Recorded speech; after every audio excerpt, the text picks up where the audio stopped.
ভাইয়া, ছেলেটা যদি এখানে আসে, যদি আমাদের পছন্দ হয়, ওকে একটা দামি একটা গিফট দিব। আপা তাই নাকি? কি গিফট দিবা? ওর জন্য দুবাই থেকে একটা ঘড়ি এনেছি। ওটার দাম কত জানো? আপা কত টাকা দাম? প্রায় 2 লক্ষ টাকা। তাই নাকি আপা? খুব ভালোই করেছে। আচ্ছা যাই হোক, আগে ছেলেটা আসুক দেখি। হ্যাঁ, সেটাই। আগে পাত্রটা আসুক, আমরা দেখি। আপা অনেক সময় তো বসলাম, ছেলেটা কখন আসবে? এখনই তো চলে আসার কথা। চলে আসবে। আসসালামু আলাইকুম। আমার আসতে একটু দেরি হয়ে গেল। তুমি এখানে বসছো কেন? আমাদের এখানে একজন গেস্ট আসার কথা। এই, তুমি এখানে কেন বসছো? এখানে বসতে হলে পারমিশন নিতে হয়, সেটা তোমার জানা নেই? ওঠো বলছে, ওঠো। আন্টি, আপনারা আমাকে চিনবেন না, আমি কিন্তু আপনাদেরকে চিনি। এই আপনি রিয়ার মানা? বুঝলাম না তোমার কথা। আমার কথাই ঘটক আপনাদেরকে বলেছেন আমি হৃদয়। কি বলছো? তোমার মতো গরিব ছোট লোককে ঘটক আমার কাছে পাঠিয়েছে, তাও আবার আমার মেয়েকে বিয়ে করার জন্য? আহ আপা, আগে ছেলেটার সাথে কথা বলি। আর কি কথা বলবো? ওকে দেখেই তো আমার গা ঘিন ঘিন করছে। ওর সাথে আমার মেয়েকে বিয়ে দেবো?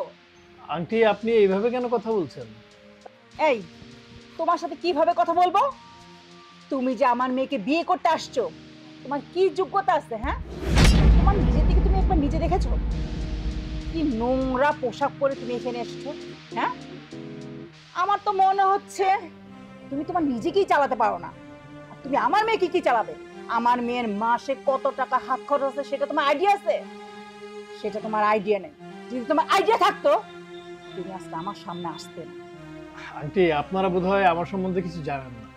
আপা তুমি থামো না, ও তো আমাদের মেহমান, ওর সাথে কেন আমরা খারাপ ব্যবহার করবো?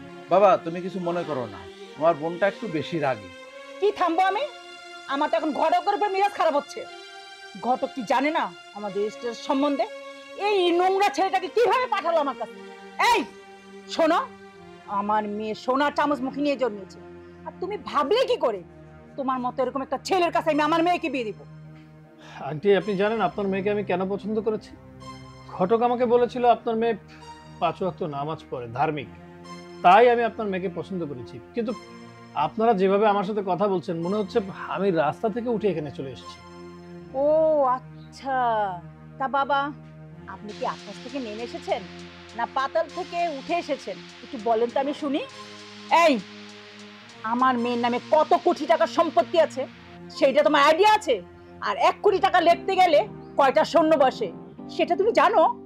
আন্টি, আপনাকে একটা কথা বলি, কাউকে তার পোশাক আশাক দেখে বিবেচনা করবেন না। কারণ কারো পোশাক আশাক দেখে বিবেচনা করে তার ভেতরটা সম্বন্ধে আপনি জানতে পারবেন না, তার মধ্যে কি আছে বা সে কি ধরনের বা তার স্ট্যাটাস কি, সে কোন জায়গা থেকে বিলং করে, সেটা আপনি বুঝতে পারবেন না। যাই হোক, আপনারা বসেন, আমি আসছি। তোমার পোশাক দেখে, তোমাকে দেখে আমার কোনো কিছুই জানার ইচ্ছা নেই। আর এই যে তুমি যে রেস্টুরেন্টে বসছো না, এখানে বসার তোমার কোনো যোগ্যতা আছে? আর এখানে কত টাকা খাবার বিল আসে সেটাও মনে হয় তোমার আইডিয়া নেই। যদি আইডিয়া থাকতো তুমি এখানে বসতে না। ভাইয়া, দেখছো কিভাবে লেজ গুটিয়ে পালালো? ভাইয়া, দেখলা কিভাবে লেজ গুটিয়ে চলে গেল? আপা আমার না সন্দেহ হচ্ছে ছেলেটাকে দিয়ে। আচ্ছা ভাইয়া, তুমি কিভাবে ভাবলে এই ছেলেটার কাছে আমি আমার মেয়েকে বিয়ে দিব এবং কি এই ছেলেটাকে আমি পছন্দ করব? আসলে কি জানো, সব এই সমস্যার মূল হলো ঘটক। দাঁড়াও, আমি ঘটককে কল দিচ্ছি। এই ঘটকের বাচ্চা, তোকে আমি বলছি আমার মেয়ের জন্য ভালো একটা পাত্র দেখার জন্য, তুই একটা কি পাঠাইছিস? হ্যাঁ, একটা বস্তির একটা নোংরা একটা ছেলেকে পাঠাইছিস আমার কাছে। তোর সাহস হলো কি করে? তুই কি বললি? আমার ভুল হয়েছে। ও একটা নোংরা কাপড় পরে আমার ভাইয়ের সামনে আসছে, আমার মান সম্মান যা ছিল সব ধুলোয় মিশে গেছে। তুই আবার বলছিস আমি ভুল করেছি? কি বলছেন আপনি? তাহলে এই কথাগুলো আপনি আগে বলবেন না?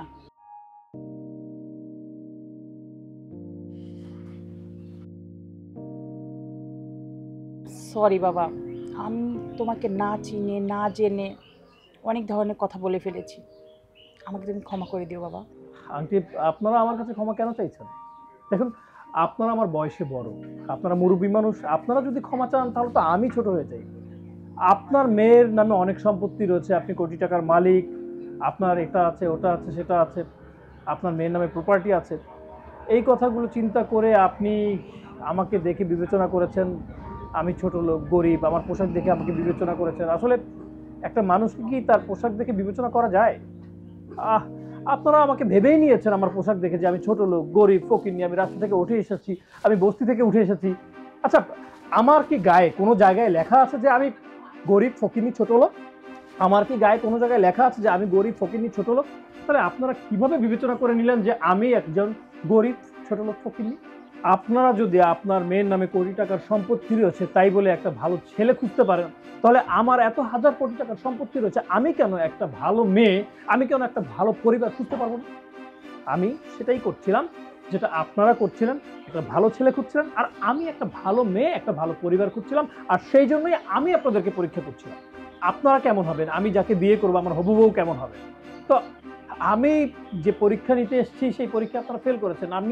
আমি রীতিমতো জানতে পারলাম যে আপনারা ছোট মনের মানুষ, আপনাদের মধ্যে কোনো বিবেক নাই, বিবেচনা নেই, আপনারা ভালো মানুষই হতে পারেন না। কারণ যদি আপনারা ভালো মানুষ হতেন তাহলে আমাকে আমার পোশাক দেখে বিবেচনা করতেন না, আর আমাকে এভাবে অপমান করতে পারতেন না, আমাকে ছোট লোক বলে গালি দিতে পারতেন না। যে পরিবারের মা এমন হবে, যে পরিবারের গাছ এমন, তাহলে তার ডাল কেমন হবে সেটা আমি বুঝে গেছি। তাই আমি সিদ্ধান্ত নিয়েছি যে আমি আপনার মেয়েকে বিয়ে করতে পারবো না। সরি, আমার পক্ষে আপনার মেয়েকে বিয়ে করা সম্ভব না। কি যেন বলছিলেন? এই রেস্টুরেন্ট, আমি এই খাবারের বিল দিতে পারবো কিনা? শুনুন, আমার ঢাকার শহরে আমার নিজস্ব জমিতে এরকম 100টা রেস্টুরেন্ট আছে। আর আমি যদি আমার প্রপার্টির মধ্যে আপনাকে গাড়ি নিয়ে ছেড়ে দিই না, তাহলে আপনি সারাদিন ঘুরেও আমার প্রপার্টি শেষ করতে পারবেন না। আমার এত টাকার সম্পত্তি রয়েছে, তারপর আমার মধ্যে কোনো অহংকার নেই আপনাদের মতো। আমি সাধারণ মানুষের মতো থাকতে পছন্দ করি, কারণ আমি মাটির মানুষ, আমি মাটি থেকে এসেছি, মাটি থেকে আমার জন্ম হয়েছে, এই মাটিতে একদিন আমাকে মিশে যেতে হবে। এই ধন সম্পদ নিয়ে আমি কোনোদিন কবরে যেতে পারবো না। তাই অহংকারটা নিজের মন থেকে মুছে ফেলেছি।